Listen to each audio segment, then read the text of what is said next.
क्या आपको भी सीडीपी से डर लगता है? क्या आपने सभी जगह से सीडीपी को पढ़कर देख लिया है और सीडीपी आपको कहीं पढ़ी समझ नहीं आई है? तो आप मात्र हमारी एक क्लास देख लेना। एक क्लास को पढ़ने के बाद आप ये कह दोगे कि मैंने इससे बेहतरीन और शानदार क्लास आज तक नहीं पढ़ी। इस बात की पूरी गारंटी है, क्योंकि हमारी क्लास को पढ़ने के बाद आप किसी के भी नोट्स उठा लेना या किसी भी यूट्यूब चैनल पर चले जाना, आपका एक सिंगल क्वेश्चन ऐसा नहीं होगा जो आपसे गलत हो जाए। और सबसे बड़ी विशेषता यह है कि हमारी क्लास में एक भी शब्द आपको याद नहीं करना पड़ेगा। एक एक बात क्लास में ही आपके दिमाग में छाप दी जाएगी। इसीलिए मैं आपसे कहता हूं, अगर आपको सीडीपी का सी समझ नहीं आता है तो मात्र आप हमारी एक क्लास देख ले। तो आज जिस टॉपिक को मैं लेकर के आया हूं, यह बहुत ही महत्वपूर्ण चैप्टर है जिसका नाम है अभिगम, यानी कि लर्निंग को आज हम पढ़ने वाले हैं। तो लर्निंग क्या होती है, तो सबसे पहले आज हम इसको समझेंगे कि आखिर लर्निंग क्या है। ठीक है भाई, तो लर्निंग को हम समझेंगे आखिर क्या है लर्निंग। ठीक है, तो लर्निंग का मतलब होता है अभिगम और अभिगम का मतलब होता है सीखना। तो आखिर सीखना कहते किसे हैं? देखो, सीखने का एक ही मतलब है कि व्यवहार में जो परिवर्तन होता है, व्यवहार में होने वाला जो परिवर्तन है वही सीखना कहलाता है। क्या कहलाता भाई? आवाज में दिक्कत है, बताएं एक बार।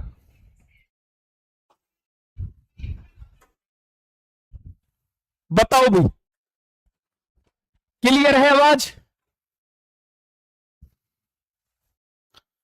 भाई आवाज क्लियर है, बताएं।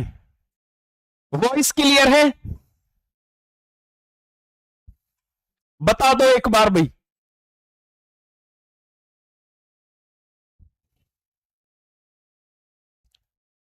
बताएं एक बार। क्लियर है भाई सारी चीजें?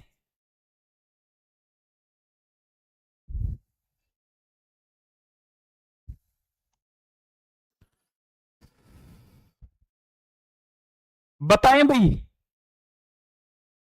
देखो, तो आज जिस चैप्टर को हम पढ़ने, भाई आवाज का इश्यू बता रहे हैं सभी बच्चे, बताएं। एक बार थम्स अप करके बता देंगे अगर आवाज प्रॉपर आ रही हो तो भाई।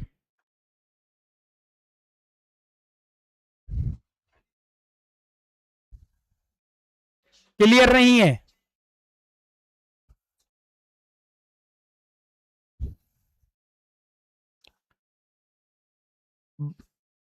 हेलो, क्लियर है भाई? एक बार बता दोगे जल्दी से?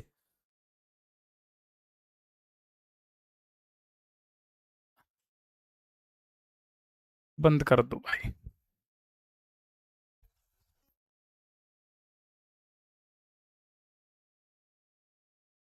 क्लियर हो तो एक बार यस करके बताएं भाई।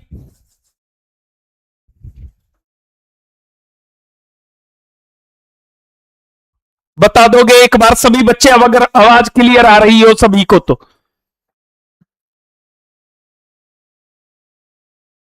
यस करके बताएंगे एक बार सभी बच्चे, अगर आवाज अब सभी को क्लियर आ रही हो तो। आज जिस चैप्टर को हम पढ़ने वाले हैं वो बहुत ही ज्यादा महत्वपूर्ण चैप्टर है जिसका नाम है लर्निंग, यानी कि अभिगम को आज हम पढ़ने वाले हैं।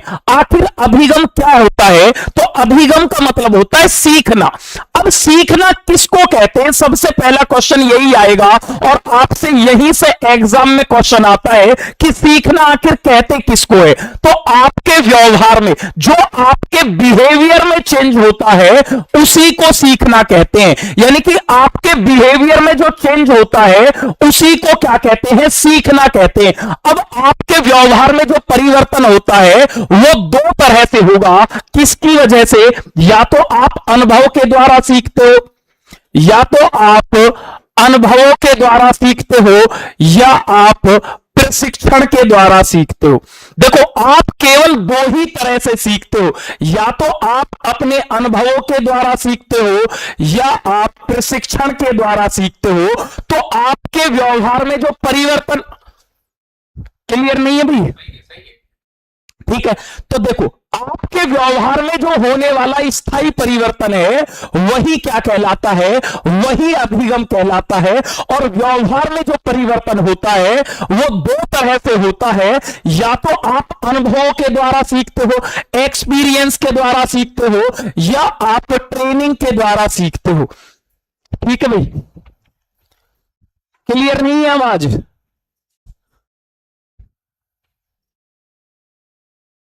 ठीक है, बताएं भाई एक बार।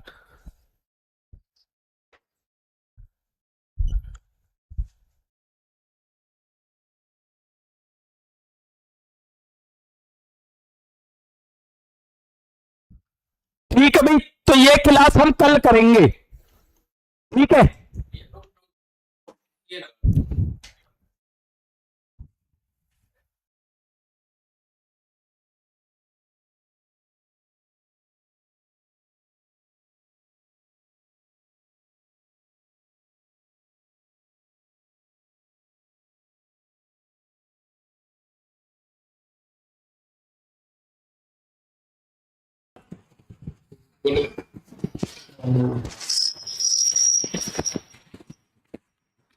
हाँ बताएं भी, आवाज सही आ रही है सभी को एक बार?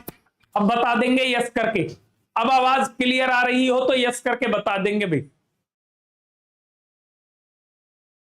बताएं भाई, अगर आवाज सभी को क्लियर आ रही हो अब तो एक बार यस करके बता देंगे। ठीक है, क्लियर है भाई? बताओ भाई।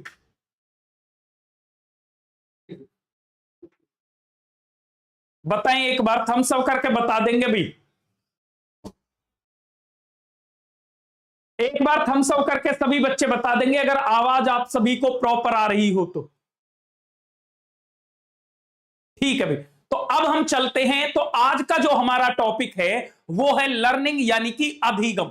तो आपसे पहला क्वेश्चन ये ही पूछेगा कि आखिर अभिगम होता क्या है। तो अभिगम का मतलब होता है सीखने का, मतलब होता है किसे कहते हैं सीखना। तो सीखने का मतलब है जो भी आपके व्यवहार में परिवर्तन होता है। जैसे आप पहले किसी को गाली नहीं देते थे, फिर आप गाली देने लग गए, तो आपने गाली को सीख लिया है। इसका मतलब क्या है कि आपके व्यवहार में परिवर्तन हो गया है। तो आपके व्यवहार में किसी भी तरह का जो भी परिवर्तन होता है वही सीखना कहलाता है। क्लियर? यानी कि बिहेवियर में जो भी चेंज होता है वही आपका सीखना कहलाता है। तो व्यवहार में दो तरह से परिवर्तन होता है, या तो आप अनुभवों के द्वारा सीखते हो, यानी कि या तो आप एक्सपीरियंस के द्वारा सीखोगे, या आप जो सीखोगे वो प्रशिक्षण या अभ्यास के द्वारा सीखोगे। अब मेरी बात को ध्यान से समझना, जैसे आग जल रही है, आप उसमें हाथ क्यों नहीं डालते हो? क्योंकि आपको पता है कि बचपन में आग में आपने हाथ दिया था तो हाथ जल गया था। तो अब आग में हाथ नहीं लगाना है। ये आप कैसे सीखे? अनुभव के द्वारा सीखे। दूसरा होता है प्रशिक्षण के द्वारा। जैसे आपको सीडीपी बिल्कुल नहीं आती और मैं आपसे कहता हूं कि जिस बच्चे को सीडीपी नहीं आती है वो हमारी एक क्लास देख ले। अब क्लास को पढ़ने के बाद आपको सीडीपी आ गई है, तो ये जो आप सीख रहे हो ये प्रशिक्षण के द्वारा सीख रहे हो। तो मनुष्य जो होता है वो केवल दो ही तरह से सीखता है, या तो अनुभवों के द्वारा या प्रशिक्षण के द्वारा। तो अभिगम क्या है? व्यवहार में होने वाला स्थायी परिवर्तन, और वो किसके द्वारा? एक्सपीरियंस और टीचिंग के द्वारा जो बिहेवियर में चेंज होता है वो ही अभिगम कहलाता है। अब यहां से आगे की कहानी को शुरू करते हैं और यहां से क्वेश्चनों की शुरुआत होती है। एक एक कॉन्सेप्ट को समझते हैं। तो सबसे पहला क्वेश्चन यहां से ये आएगा कि सीखना जो है वो एक सक्रिय प्रक्रिया है। तो सीखना एक सक्रिय यानी कि एक्टिव प्रोसेस है। सक्रिय का मतलब है एक्टिव प्रोसेस है, सक्रिय प्रक्रिया है। तो सीखना जो है वो कैसा प्रोसेस है?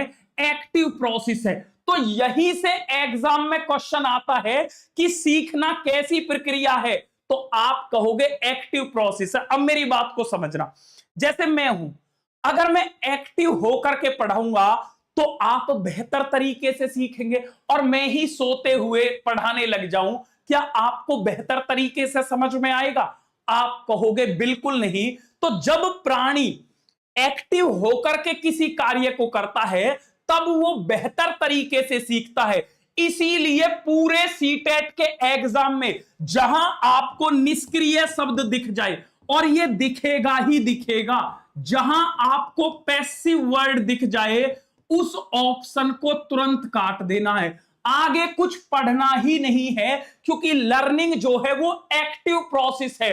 और यहां से एक क्वेश्चन आएगा ही आएगा, वेरी वेरी इंपॉर्टेंट कर लो भाई, यहां से एक क्वेश्चन आएगा ही आएगा।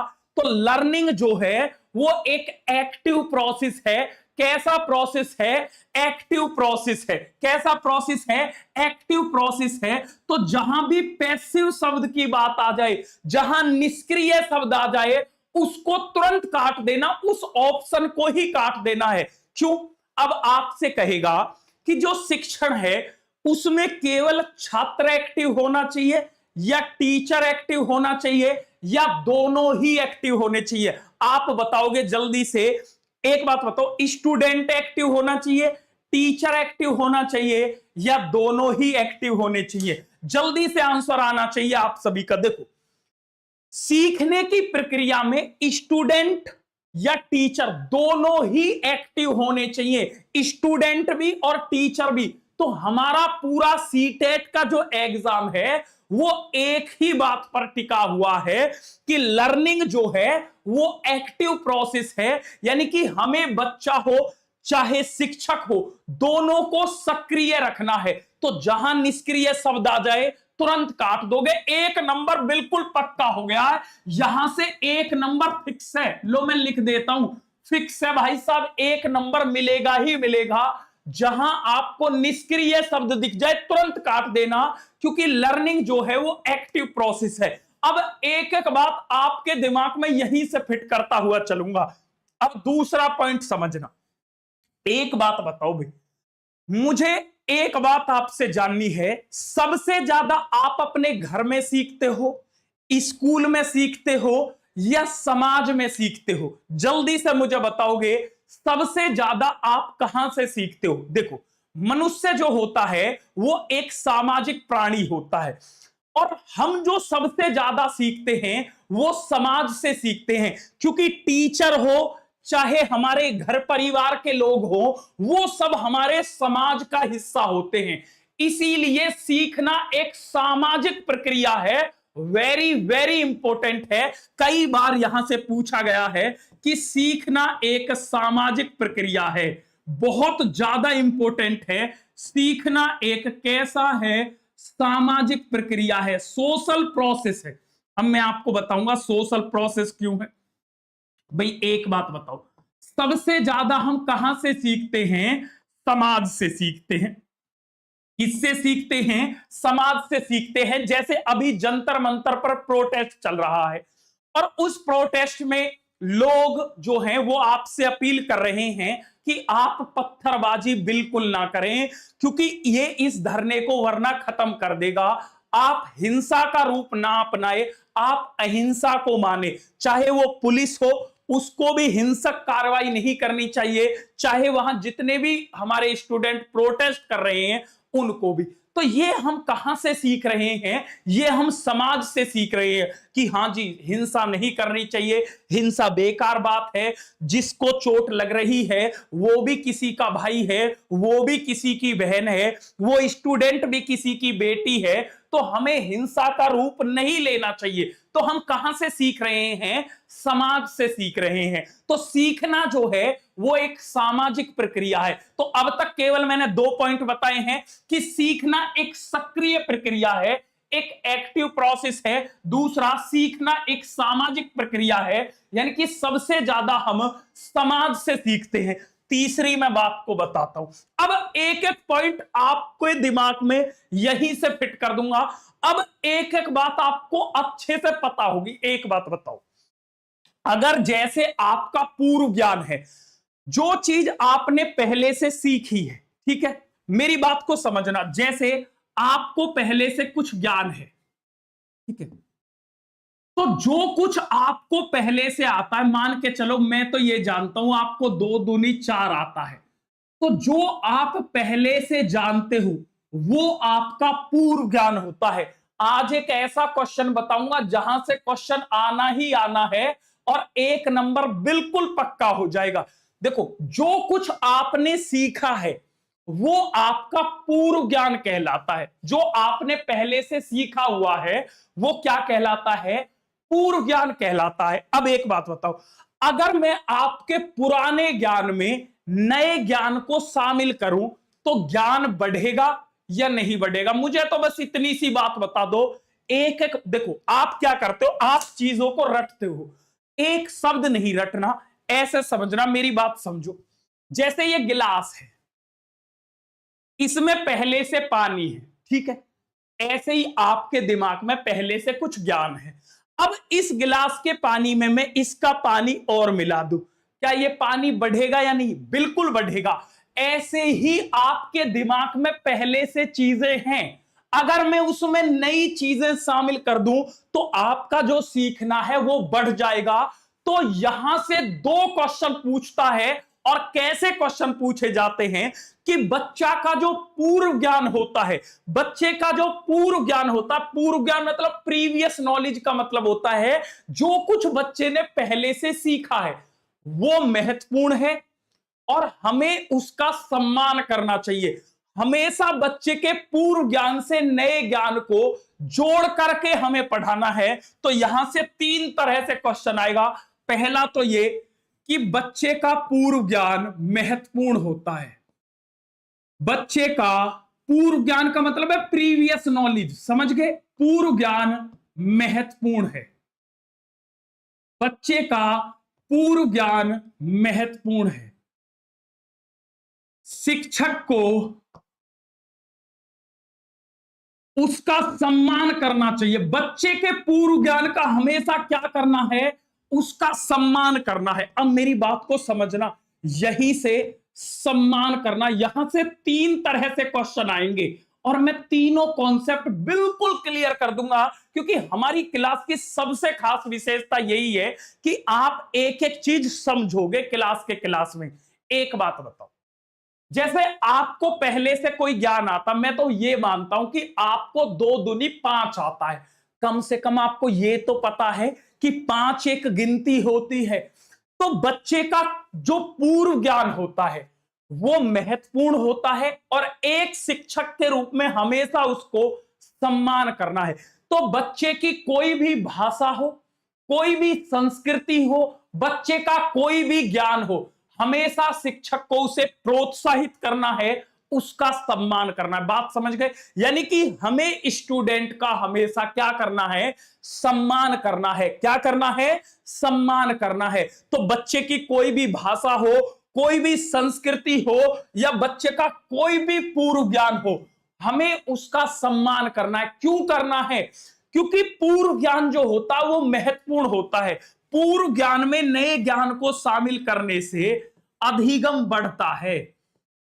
पूर्व ज्ञान में नए ज्ञान को पूर्व ज्ञान में नए ज्ञान को शामिल करने से पूर्व ज्ञान में नए ज्ञान को शामिल करने से अधिगम बढ़ता है। अधिगम क्या होता है? बढ़ता है। यानी कि हमेशा प्रीवियस नॉलेज में न्यू नॉलेज को ऐड करना है। क्यों करना है? क्योंकि जब हम पूर्व ज्ञान में नए ज्ञान को शामिल करेंगे तो बच्चे का जो ज्ञान है, जो सीखना है, वो बढ़ जाएगा। क्लियर? बहुत इंपॉर्टेंट पॉइंट है, वेरी वेरी इंपॉर्टेंट पॉइंट है। अब देखो क्वेश्चन कैसे आता है, एक बार आपको हल्की सी झलकी दे देता हूं और उस झलकी से आपको समझ में आएगा। एक एक क्वेश्चन बहुत अच्छे से समझ में आएगा।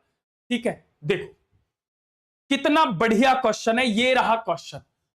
अगर आप हल्का सा भी दिमाग लगाओगे ना तो क्वेश्चन चुटकियों में हो जाएगा। ये कहता है, कथन प्रभावी शिक्षक खुद को शिक्षार्थी के दैनिक जीवन और उनकी सामाजिक सांस्कृतिक पृष्ठभूमि से परिचित कराते हैं। एक बात बताओ, अगर आप एक अच्छे बेहतरीन टीचर हैं तो आप क्या जो भी चीजें बच्चे की पढ़ाओगे वो बच्चे के दैनिक जीवन या उसके समाज संस्कृति से जोड़ करके पढ़ाना है। मैंने अभी क्या बताया था कि सीखना जो है वो सक्रिय प्रक्रिया है और हम सबसे ज्यादा समाज से सीखते हैं, तो हमें समाज से जोड़ करके चीजें पढ़ानी है।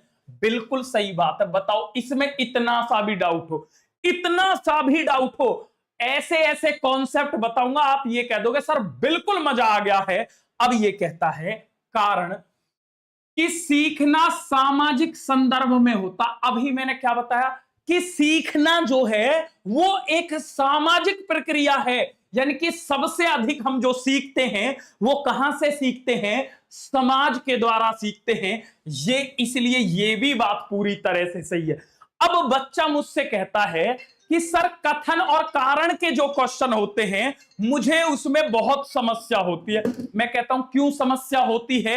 वो कहता है मैं ये नहीं जान पाता हूं कि कौन किसकी सही व्याख्या करता है, कौन नहीं करता है। आज ऐसी ट्रिक दूंगा कि कभी जीवन में क्वेश्चन गलत नहीं होगा। ट्रिक सुन लो। देखो, जब कथन और कारण दोनों सही हो तो आप ढूंढो कॉमन वर्ड। क्या कॉमन का मतलब है? सेम वर्ड ढूंढो। देखो, यहां भी सामाजिक की बात है और यहां भी सामाजिक की बात है। जब आपको सेम वर्ड दिख जाए, अगर दोनों कथन सही हो और आपको सेम वर्ड दिख जाए तो वो उसकी सही व्याख्या करता है, और सेम वर्ड ना दिखे तो सही व्याख्या नहीं करता है।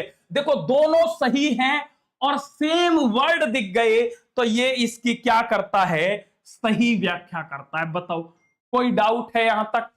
अगर सेम वर्ड दिख जाए, यहां भी जैसे सामाजिक की बात है यहां भी सामाजिक की बात है, अगर आपको सेम वर्ड दिख जाते हैं तो वो सही व्याख्या करता है, और सेम वर्ड ना दिखे तो सही व्याख्या नहीं करता है। क्लियर है बात? बहुत बढ़िया। आगे चलता हूं और एक एक बातों को समझाता हूं। देखो कैसे किए जाते हैं क्वेश्चन। ये कहता है एक शिक्षक को विषय वस्तु को पढ़ाते समय उससे संबंध और संगठित तरीके से प्रस्तुत किया जाना चाहिए। जैसे मैं आपको पढ़ा रहा हूं, अब एक बात बताओ, संगठित तरीके से पढ़ाना चाहिए या कुछ भी कहीं की ईंट कहीं का रोड़ा और भांगमती ने कुनबा जोड़ा ऐसे पढ़ाना चाहिए कि अब के कुछ पढ़ा दिया, इस बार कुछ पढ़ा दिया, वो पढ़ाना चाहिए? या संगठित का मतलब है, ऑर्गेनाइज का मतलब है प्रॉपर तरीके से पढ़ाना चाहिए? आप कहोगे सर हमें प्रॉपर तरीके से पढ़ाया जाना चाहिए, ये बात तो सही है। अब ये कह रहा अधिगम एक निष्क्रिय प्रक्रिया है। मैंने कितना चिल्ला चिल्ला के बताया था, वो आपसे कहेगा एग्जाम में कि अधिगम निष्क्रिय प्रक्रिया है। आप अपने दिमाग में एक बात फिट कर लेना कि हमारे सर ने एक बात बताई थी कि अधिगम जो है ये सक्रिय प्रक्रिया है, यानी कि मनुष्य सबसे ज्यादा जो सीखता है वो एक्टिव होकर के सीखता है। कैसे सीखता है? एक्टिव होकर के। तो अधिगम निष्क्रिय, जहां शब्द दिख जाए तुरंत काट दो। अब ए सही आर गलत है, बताओ इसमें क्या ही दिक्कत है? इतनी सी भी दिक्कत हो, क्वेश्चन तो चुटकियों में हो जाएगा। अब तीसरी बात मैं पूछता हूं, एक एक बात ऐसे समझाऊंगा कि जीवन में क्वेश्चन कभी गलत नहीं होगा। देखो, मैं कहता हूं, कोई बच्चा मुझसे कहता है कि सर मैं जीवन में बहुत दुखी हूं और मेरे दुख का कोई इलाज नहीं है, क्या वो बेहतर तरीके से कभी सीख सकता? नहीं। एक बच्चा वो है जो कहता है कि मैं जीवन में बहुत खुश हूं, क्या वो बहुत बेहतर तरीके से सीख सकता? नहीं। जीवन जो है कभी हंसना है कभी रोना है, जीवन सुख दुख का संगम है। यानी कि अगर आप सोच रहे हो कि मैं जीवन में बहुत खुश हूं और मेरे जीवन में सुख ही सुख है और दुख कहीं है ही नहीं, तो आप बेहतर जीवन नहीं जी रहे। अगर आप ये सोचो कि सर मेरे जीवन में बिल्कुल दुख ही दुख है, तो भी आप बेहतर जीवन नहीं जी रहे।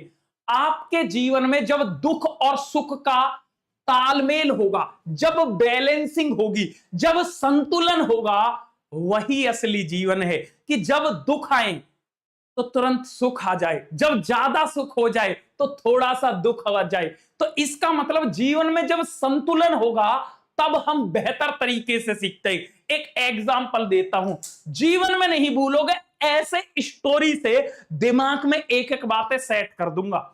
जैसे जिस दिन आपकी शादी हो, देखो इंसान को 2 दिन बहुत ज्यादा खुशी होती है और माना जाता है कि सबसे ज्यादा जो खुशी होती है वो इंसान को उस दिन होती है जिस दिन उसकी शादी होती है। क्योंकि जब वो घोड़ी पे बैठता है तो उसे ऐसा लगता है कि आज ये जो महफिल है ये तेरे ही लिए सजी है और उस दिन आपको पढ़ने के लिए दे दिया जाए, आप बेहतर तरीके से नहीं पढ़ पाओगे। और जिस दिन आपको बहुत ज्यादा चिंता हो उस दिन भी आप बेहतर नहीं सीख पाओगे। इसका मतलब यह है कि ना तो उत्साह बहुत ज्यादा हो ना चिंता बहुत ज्यादा हो। हम तभी बेहतर सीखते हैं जब मध्यम स्तर का उत्साह हो, मतलब हम नॉर्मल हो। मध्यम स्तर का जब उत्साह होता है तब हम बेहतर सीखते। आपको यह लगे ना कि जब मैं बहुत खुश हूं, वाह मैं बेहतर सीख जाऊंगा, बिल्कुल नहीं सीख पाओगे। आप तभी बेहतर सीख पाओगे जब आप नॉर्मल होगे। जब बहुत ज्यादा दुखी होगे तब भी बेहतर नहीं सीख सकते। अब यहीं से एग्जामिनर क्वेश्चन पूछ लेता है कि बच्चे तुम जानते हो, लो जी, बच्चे बेहतर सीखते हैं यदि वो किसका अनुभव करें, बताओ। अब एग्जामिनर को भी पता है कि मुझे क्वेश्चन पूछना क्या है। उसने पूछ लिया कि बच्चे कब बेहतर तरीके से सीखते हैं, बताओ। अधिगम व्यवस्था, गतिविधि के दौरान निम्न स्तर की सतर्कता, सीखने के लिए मध्यम स्तर का उत्साह, या प्रदर्शन के लिए उच्च स्तर पर चिंता। अब देखते ही आंसर हो जाएगा और जीवन में आप भूलोगे ही नहीं। यही तो क्लास की विशेषता है कि घर जाकर बिल्कुल नहीं पढ़ना, क्लास में ही दिमाग में सेट कर दी जाएंगी चीजें। तो सीखने के लिए जब आपका मध्यम स्तर का उत्साह होता है तब आप बेहतर तरीके से सीखते हो, तब चीजों को अच्छे से आप सीखते हो। क्लियर है? इतना सा भी डाउट तो नहीं, एक एक चीजें प्रॉपर समझ में आ रही होंगी।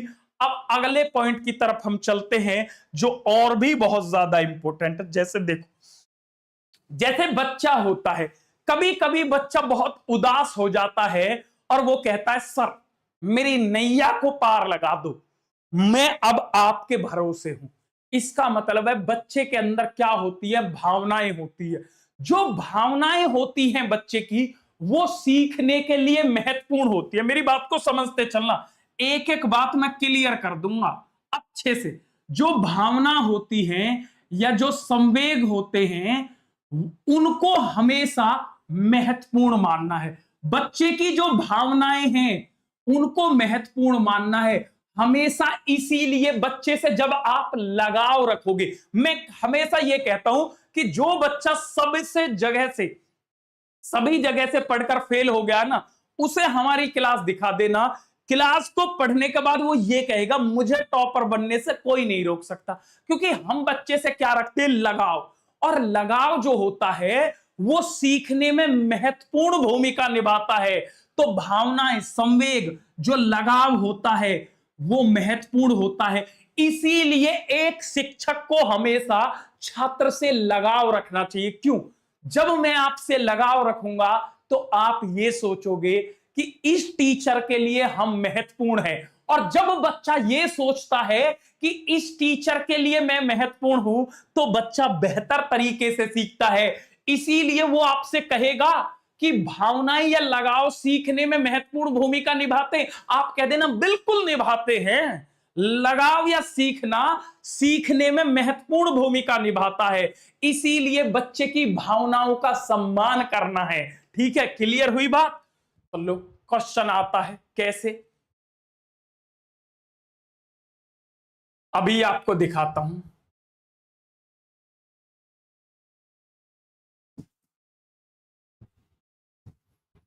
लो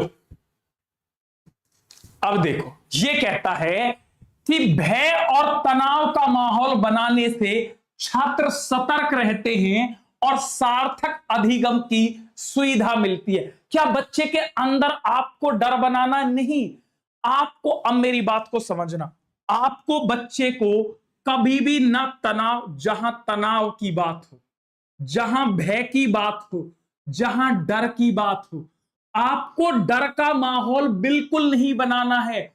फियर में बच्चे को बिल्कुल नहीं रखना है। क्यों? क्योंकि डर जो है उससे बच्चा बेहतर तरीके से नहीं सीख पाता। इसीलिए जहां ये शब्द दिख जाए उनको तुरंत काट देना है। क्यों? हमें डर का माहौल बच्चे के लिए, कोई भाई, अब जैसे बहुत सारे टीचर क्या करते हैं कि बेटा पढ़ ले वरना हाउ आ जाएगा, हाउ तुझे खा जाएगा, बंदर तुझे खा जाएगा। इससे क्या होता है कि बच्चे के मन में एक डर का माहौल बनता है और वो जीवन भर उस चीज से डरता रहता है। आपने सिखाने की जगह बच्चे के अंदर डर और डाल दिया है, फिर बच्चा जीवन में रिस्क लेने से भी डरेगा। इसीलिए भय, डर, तनाव का माहौल बिल्कुल नहीं रखना है। अब दूसरी चीज जो सीखना है, इसके लिए आपके आंतरिक कारक कैसे होते हैं, जैसे रुचि हुई, आपकी इच्छा हुई, ये भी मैटर करते हैं। और बाहरी कारक, टीचर कितना अच्छा है। जैसे मैं आपसे कहता हूं कि अगर आपको सीडीपी आज तक समझ में नहीं आई तो इसका यह कारण नहीं है कि आप सीडीपी को नहीं सीख सकते। इसका यह कारण है, हो सकता है जिस टीचर ने आपको सीडीपी पढ़ाई हो वो बेहतर तरीके से ना पढ़ाई हो। तो सीखने के लिए आंतरिक और बाह्य कारक दोनों जिम्मेदार होते हैं। तो ये कहता है कि भय, तनाव का माहौल, भाई भय और तनाव का माहौल जहां बात आ जाए तुरंत काट दो, हमें रखना ही नहीं है। आगे कहता है अधिगम केवल बाहरी कारकों द्वारा, अधिगम केवल बाहरी नहीं, आंतरिक और बाह्य कारक दोनों ही जिम्मेदार हैं, केवल बाहरी कारक ही जिम्मेदार नहीं है। इसीलिए दोनों गलत हैं। क्या है? दोनों गलत हैं। Option number D. एक नंबर देता हूं बच्चों आपको, 8920102816। इस नंबर पर क्या करना है, सीटेट ग्रुप लिख करके मैसेज करना है। जैसे ही आप मैसेज करोगे बिल्कुल फ्री ऑफ कॉस्ट आप हमारे व्हाट्सएप ग्रुप में जुड़ जाओगे। आप कहोगे इससे क्या होगा, तो ऐसी ही बेहतरीन और शानदार क्लास बिल्कुल फ्री ऑफ कॉस्ट आपको मिलती रहेंगी। आज क्लास में थोड़ी सी गड़बड़ी हो गई क्योंकि आज मैं ऑफिस से आया हूं, जैसे स्टूडियो चेंज करते हैं तो वॉइस, आवाज में थोड़ी सी दिक्कत आ जाती है। इस असुविधा के लिए खेद है। कल एक बहुत बेहतरीन क्लास ला रहा हूं, कल दोपहर 2 बजे, आप जुड़ना ना भूलना। इतनी धमाकेदार क्लास लाऊंगा ना, आपका बिल्कुल दिल खुश हो जाएगा। बहुत जानदार क्लास लाने वाला हूं, तो कल दोपहर 2 बजे जुड़ना ना भूलें। तब तक के लिए टाटा बाय बाय, जय हिंद। फिर आपसे मुलाकात होगी, तब तक के लिए नमस्कार, जय हिंद भाई।